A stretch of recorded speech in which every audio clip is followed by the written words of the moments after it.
बदले की पहली भनक अगले ही दिन सुबह 8:45 पर मिली। मैडम, पाकिस्तान ने सिविलियन प्लेनों की उड़ानें बंद कर दी हैं।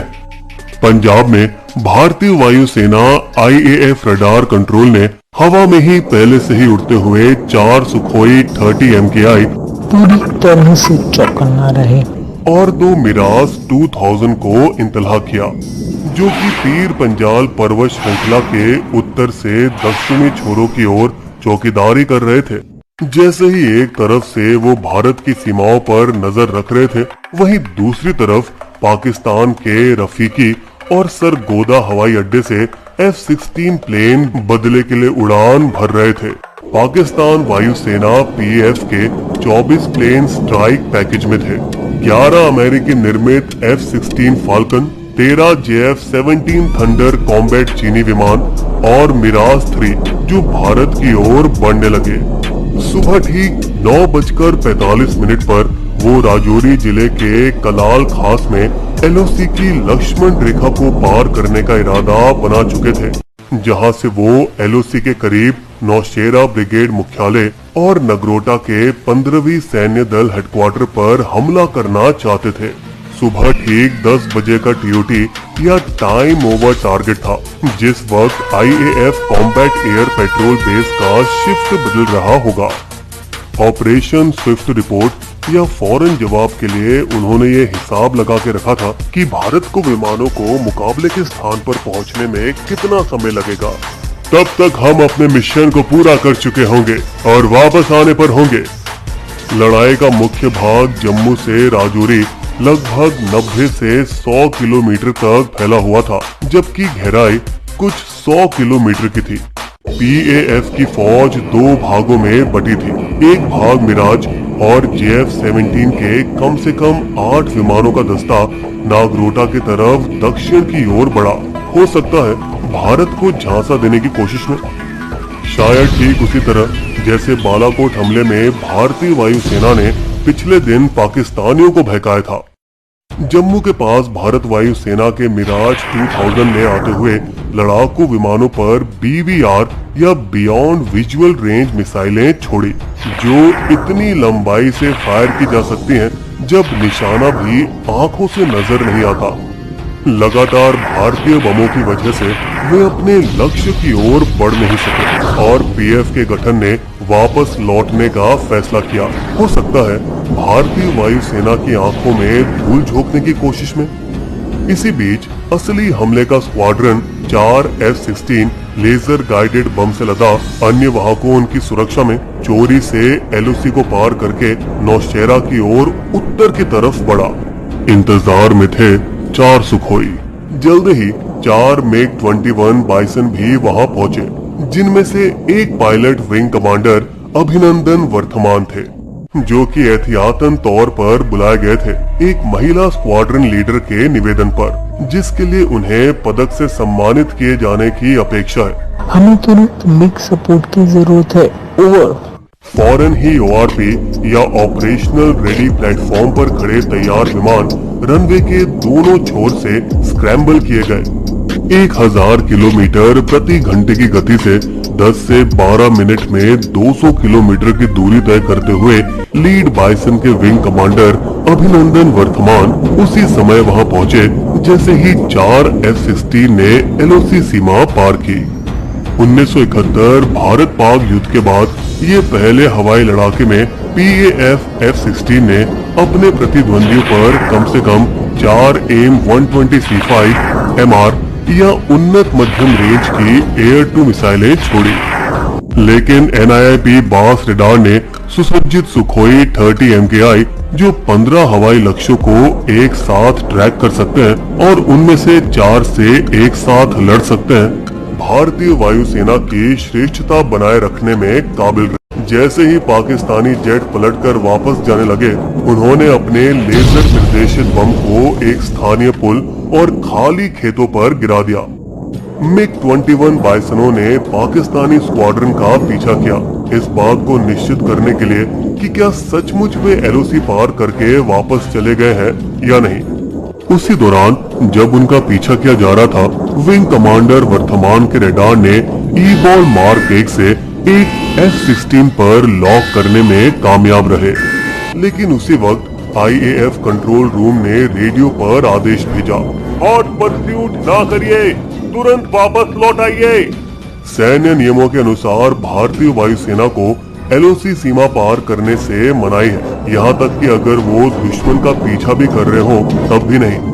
पाकिस्तानी पायलट ने लॉक हटाने की कोशिश में अपने विमान को तीव्र गति से ऊपर की ओर उड़ाया, लेकिन वो अभिनंदन को हटा नहीं सके, जिसने कंट्रोल रूम को रेडियो के जरिए बताया R-73 चयनित, और अपना R-73 मिसाइल फायर किया, जिसने इतिहास में पहली बार एक F-16 को हवा में ही गिरा दिया।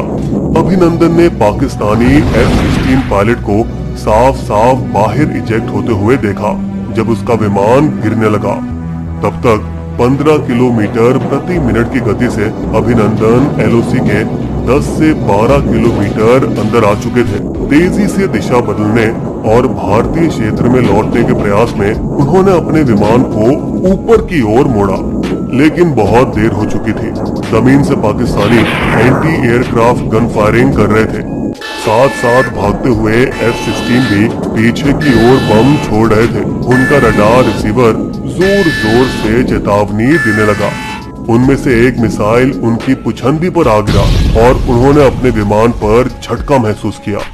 अपंग विमान को संभालने में जब वे नाकामयाब रहे तो इजेक्ट बटन दबाया। नीचे जमीन पर लोगों ने 2 पैराशूट को उतरते हुए देखा और उन्होंने समझा, देखो 2 हिंदुस्तानी पायलट, पकड़ो उन्हें, भागने न पाए। दोनों इतने ऊपर थे कि अभिनंदन के पैराशूट को नीचे उतरने में 10 मिनट से ज्यादा लगा।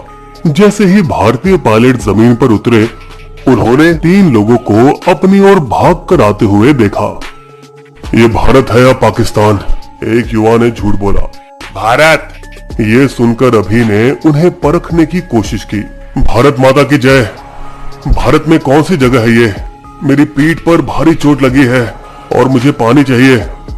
वे वास्तव में भीमभर जिले के होरान गांव में LOC के दूसरी तरफ 7 किलोमीटर अंदर थे। अब और भी लोग वहां पहुंचने लगे। तब एक बुजुर्ग ने उन्हें सच सच बताया, जनाब आप पाकिस्तान में हैं। पाकिस्तान जिंदाबाद। अभिनंदन को अब भी एक जरूरी काम करना बाकी था। पानी देखकर वो उसकी तरफ दौड़े। पकड़ लो उसे।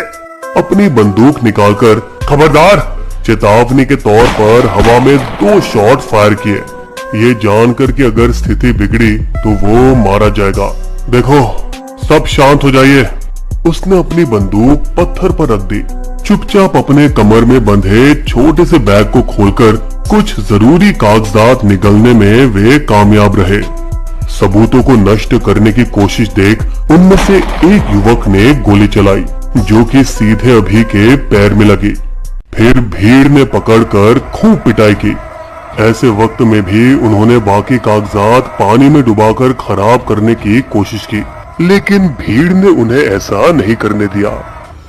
बाद में खून और कीचड़ से लथपथ कुछ दस्तावेज बरामद किए गए, जिनमें थी एक नीली रंग की नोटबुक, एक कैसे बच सकते हो नामक किताब और एक नक्शा। उसी वक्त 6 पाकिस्तानी रेंजर्स वहां पहुंचे और घायल अभिनंदन को, जिसकी तब तक नाक तोड़ दी गई थी, उसे हिरासत में ले लिया, जिसको सबके सामने कोई पुरस्कार जैसे प्रदर्शित किया गया। लोगों ने इसका वीडियो लिया जो काफी वायरल हुआ। फिर उन्हें 58 किलोमीटर दूर मुजफ्फराबाद में भीमभेर सैन्य मुख्यालय पहुंचाया गया। रास्ते भर आवाम ने पाकिस्तानी सेना के काफिले पर गुलाब की पंखुड़ियों से बौछार की। वे इस बात से काफी खुश थे कि भारतीय पायलट को हिरासत में ले लिया गया। इसी दौरान पाकिस्तानी पायलट विंग कमांडर शहाजुद्दीन, जो नंबर 9 स्क्वाड्रन शेर ड्रिल से जुड़े हुए थे, 8 से 10 किलोमीटर दूर सब्ज कोट में पैराशूट करते हुए उतरे। खुफिया से सुनी हुई बातों से ये पता चलता है कि सब ये समझते थे कि दोनों पायलट भारतीय हैं। मिसाल के तौर पर पाकिस्तान के 7 नॉर्दर्न लाइट्स इन्फेंट्री और 658 मुजाहिदीन बटालियन के बीच गुफ्तगू कुछ ऐसी थी। 2 परिंदे उड़ा दिए, दोनों परिंदे वाले पायलटों को जमीन पर जब्त किया है। भूल से भारतीय पायलट समझकर पाकिस्तानी विंग कमांडर शहाजुद्दीन को आवाम ने बेरहमी से पीटा और मार डाला। नौशेरा में हुई विमानी लड़ाई हालांकि वर्ल्ड वॉर 2 हवाई लड़ाई की याद दिलाती है, लेकिन वास्तव में आधुनिक युग के उपकरणों के साथ लड़ी गई, जहां एक पुराने बाइसन युद्ध की गर्माहट के बीच सहयोगी सुखोई और मिराज 2000 की प्रौद्योगिकी का इस्तेमाल किया। विंग कमांडर अभिनंदन के साहस को बिस्बो तहे दिल से सलाम करता है। जय हिंद। बिस्बो की शायरी। दुश्मन हक्का बक्का था बालाकोट के बाद, उसके घर घुसकर किया था उसको बर्बाद। हम पर हमले के लिए ली थी उसने ठान, इस कोशिश में गंवा दिया अपना F-16।